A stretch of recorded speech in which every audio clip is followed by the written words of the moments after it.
Hi friends, story பிடிச்சிருந்தால் மறக்காமல் like பண்ணி சப்ஸ்கிரைப் பண்ணி கமெண்ட் பண்ணுங்கள் கைஸ். தான் கருவுற்றிருப்பதை அஜயிடமிருந்து மறைப்பது அவளுக்கு ஒன்றும் அவ்வளவு சிரமமாக இல்லை. அவனை தான் பார்ப்பது கூட இல்லையே. இப்போதாவது பார்க்கும் நிலை வந்தால் கூட தலையை குனிந்தபடியே வேகமாக சென்று விடுவாள். அன்றும் அப்படித்தான். அண்ணம்மாவிடம் அன்று நான்வெஜ் சமைத்ததற்காக சண்டையிட்டு கொண்டிருந்தாள். அப்போது பார்த்து அங்கே வந்த அஜய், இப்போ உனக்கு என்ன தாண்டி பிரச்சனை? எப்போ பார்த்தாலும் வீட்டில் சண்டை போட்டுக்கிட்டு. ஆமாம், நான் தான் தினமும் நான்வெஜ் செய்யணும்னு சொல்லியிருக்கேன். உனக்கு வேணும்னா நீயே சமைச்சு சாப்பிடு. சும்மா தினமும் கத்திக்கிட்டே இருக்க. ஆஃபீஸ் வராமல் உனக்கு வீட்டில் என்ன வேலை? எப்போ பார்த்தாலும் டிவி முன்னாடி உட்காந்துருக்க, டிவியும் பார்க்கறதில்ல.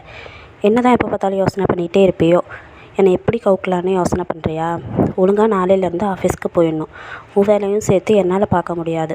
அவன் பேசிக்கொண்டே போக, அஜய் ஸ்டாப். நான் என்ன பண்ணணும்னு எனக்கு தெரியும். நீங்கள் ஒன்றும் எனக்கு கிளாஸ் எடுக்க தேவையில்லை. ஆமாம், இந்த மாதம் நீங்கள் எனக்கு சேலரியே போடல. உங்களுக்கே தெரியும், அந்த சேலரியை வச்சு தானே நான் செலவெல்லாம் பார்த்துட்டு இருக்கேன்னு. ஆமாம், தெரியாமல் தான் கேட்குறேன். நீ தானே அந்த கம்பெனியோட எம்டி. அப்புறம் இதுக்கு உனக்கு நீயே சேலரி கொடுத்துக்கணும். எல்லா பணமும் உன்னது தானே. உன்னை யார் கேள்வி கேட்க போகிறா? அது எப்பவும் என் கம்பெனி ஆகாது அஜய். அங்கேருந்து நான் எந்த பணமும் எடுக்க மாட்டேன். ஓ அப்படியா மேடம்? சரி, நீங்கள் தான் கம்பெனிக்கே வரலையே, அதுதான் உங்களுக்கு சேலரியும் போடலை. அப்புறம் நான் செலவுக்கு என்ன பண்ணுறது? அதுவும் இஷ்டம், என்னமோ பண்ணு என்று விட்டு வெளியே சென்று விட்டான். அவளுக்கு தான் அத்தனை கோபம் வந்தது. கோபத்துடன் வந்து கட்டிலில் விழுந்தவளுக்கு அடுத்தடுத்த நாட்களும் அவன் கோப முகத்தையே காட்டவும் தொடங்கினான். வேண்டுமென்றே அவள் ரூமை விட்டு வெளிவரும் நேரத்திற்காக காத்திருந்து அவளை சுறுசுறுக்களால் குத்தி பேசினான். ஒரு அளவு வரை பொறுத்து போனவள் அவனை கேள்வி கேட்கவும் தொடங்கினாள். அஜய், உங்களுக்கு என்ன தான் வேணும்? எதுக்கு இப்படி என்னை படுத்துறீங்க? ஆமாடி, நான் தான் உன்னை மறக்கவும் முடியாமல் நினைக்கவும் முடியாமல் தினம் தினம் தவிச்சிட்டு இருக்கேன். ஆனால் நீ அப்படி ஒன்று என்னை நினைக்கிற மாதிரி கூட தெரியலையே. சந்தோஷமாக தானே இருக்க? அப்படியானா இல்லை அஜய், நீங்களாச்சும் என்னை மறக்க ட்ரை பண்ணிகிட்டு இருக்கீங்க. ஆனால் நான் உங்களை மட்டும்தான் நினச்சிட்டு இருக்கேன். சட்டென்னு அவன் அருகில் அமர்ந்து அவன் கையை பிடித்தவள், நீங்கள் இன்னும் என்னை மன்னிக்கவே இல்லையா அஜய்? அவளின் உயிருருகும் பார்வையிலும் நெருக்கத்திலும் ஒரு கணம் திகைத்தவன் பின்னர் மனதை கல்லாக்கி கொண்டு, மன்னிக்கிற மாதிரி எந்த சபையும் நீ செய்யலை நிலா. என்னால் நீ செஞ்சதை எப்போதும் மன்னிக்கவே முடியாது. அப்போ உங்களுக்கு நான் கடைசி வரைக்கும் வேண்டாமே வேண்டாமா அஜய்? இந்த கேள்விக்கு என்ன பதில் சொல்வது என்று அவனுக்கு தெரியவில்லை. அவள் மேல் கோபமாய் இருக்கிறான் தான், அவளை வெறுக்கிறான் தான். ஆனால் இவை அனைத்தையும் தாண்டி அவளின் மேல் நேசம் கொண்டிருக்கிறானே. பதில் சொல்லுங்க அஜய். அந்த கேள்விக்கு என்னால் இப்போதைக்கு பதில் சொல்ல முடியல நிலா. இப்படியெல்லாம் சொல்லி நீங்கள் என்கிட்டேருந்து தப்பிக்க முடியாது. உங்களுக்கு நான் வேணுமா வேண்டாமா? எனக்கு எப்பயே பதில் கிடைச்சாகணும் என்று அவள் கராராக கேட்கவும் அதில் கோபமுற்றவன், இப்போ இல்லை, இனிமேல் எப்போவுமே நீ எனக்கு வேண்டாம் என்று சொல்லிவிட்டு அவள் முகத்தையே பார்த்து கொண்டிருந்தான். கலங்கிய முகத்துடனும் நீர்க்கட்டிய கண்களுடனும் அவளை கண்டவனுக்கு பாவமாகத்தான் இருந்தது. வெகுநேரம் கண்களில் நீர் வடிய அப்படியே அமர்ந்திருந்தவர் பின்னர் கண்ணீரை துடைத்து கொண்டு, தேங்க்ஸ் அஜய், நான் நாளையிலேருந்து ஆஃபீஸ்க்கு வரேன். நீங்கள் ஒன்று என்னோட சுமையையும் சேர்ந்து சுமக்க வேண்டாம் என்று விட்டு வேகமாக சென்று விட்டாள். எதற்கு அவள் தேங்க்ஸ் சொல்கிறாள் என்று அவனுக்கு புரியவில்லை. சரி என்றவாறே தோலை குலுக்கிவிட்டு சென்று விட்டான்.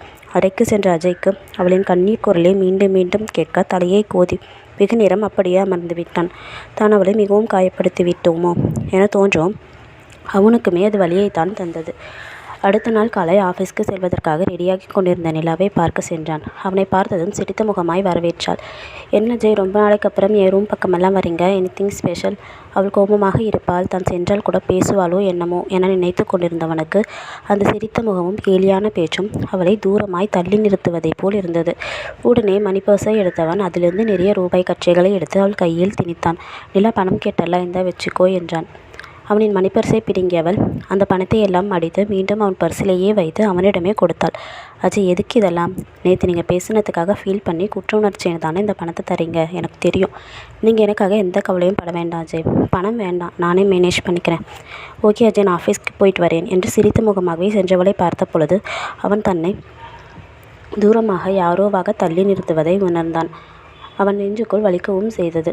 அவள் சிரித்து கொண்டே சொன்னாலும் அவள் சொன்னது என்னமோ, உன் பணம் எனக்கு வேண்டாம் என்பதை தானே.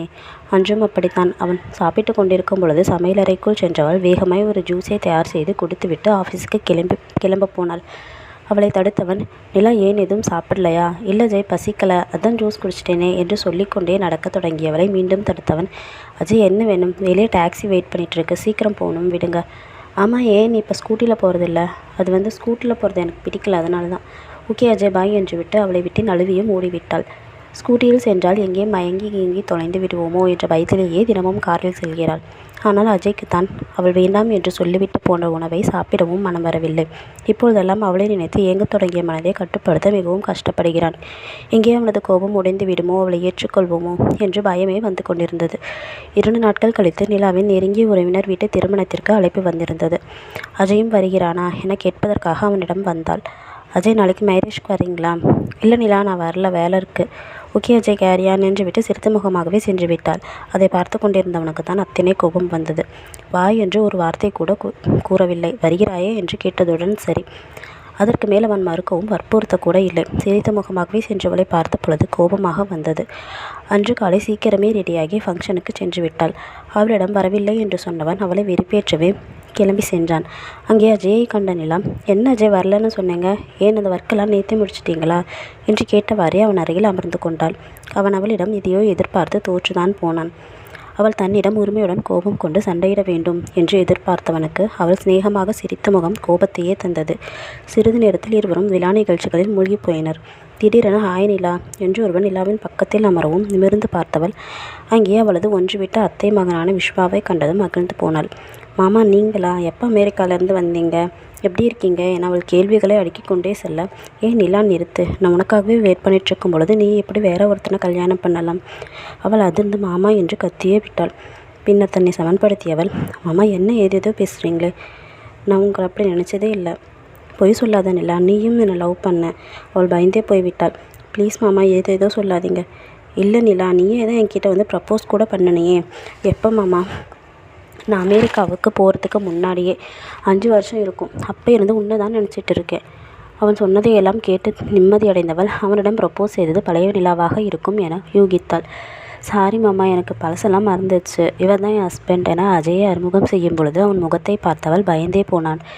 ஏனெனில் அவன் கண்களில் அவ்வளவு கோபம் தெரித்தது. போச்சு, இன்னைக்கு கடிச்சு கொதற போகிறான் என்று நினைத்தவள் அதன் பிறகு அவன் புறம் திரும்பவே இல்லை. நிலாவின் அருகில் அமர்ந்த விஸ்வாவும் எழுந்து போவதாகவே தெரியவில்லை. ஏதேதோ கதைகள் பேசி சிரித்து கொண்டிருந்தனர் இருவரும். சிறிது நேரத்திலேயே நிலாவால் அமர்ந்திருக்க முடியவில்லை. தூக்கத்தில் கண்கள் சொக்கியது. கால்களும் உடலும் ஓய்வு வேடி கெஞ்சியது. பேசிக்கொண்டே இருந்தவன் அவள் கண் சொக்கி விழவும், நிலா தூக்கம் வருதா என கேட்டான். ஆமாம் மாமா, நான் வீட்டுக்கு போகிறேன் என்று சொன்னவள் அனைவரிடமும் விடைபெற்று வெளியே வந்தாள். அஜயும் அங்கேதான் அவளுக்காக காரில் காத்திருந்தான். நிலாவை பார்த்ததும் நிலா காரில் ஏறி என்றான். இல்லை அஜய், உங்களுக்கு எதுக்கு சிரமம், நான் ஏதாச்சும் ஆட்டோ பிடிச்சு போயிடுறேன். ஒழுங்காய் ஏறியா இல்லை தூக்கி காருக்குள்ளார் போடவா என அவனது கோபக்குரலில் உதறல் எடுத்தவள் காரில் ஏறி அமர்ந்தும் கொண்டாள். அவன் காரை ஊட்டிய வேகத்திலேயே தெரிந்தது அவனது கோபத்தின் அளவு. அஜய், கொஞ்சம் மெதுவாக போங்க, எனக்கு கார் ஓட்ட தெரியும், நீ ஒன்றும் கிளாஸ் இருக்காது. அதன் பிறகு அவள் வாயை திறக்கவே இல்லை. அவளை வீட்டிற்கு வெளியேவே இறக்கி விட்டவனின் கார் பறந்து தான் போனது. ஒரு வழியாக தப்பித்தோம் என பெருமூச்சு விட்டவளுக்கு தெரியாது இனிமேல் தான் அவள் வசமாக அவனிடம் மாட்டப் போவதே. ஓகே ஃப்ரெண்ட்ஸ், பாய். மறக்காமல் லைக் பண்ணி கமெண்ட் பண்ணுங்கள் கைஸ்.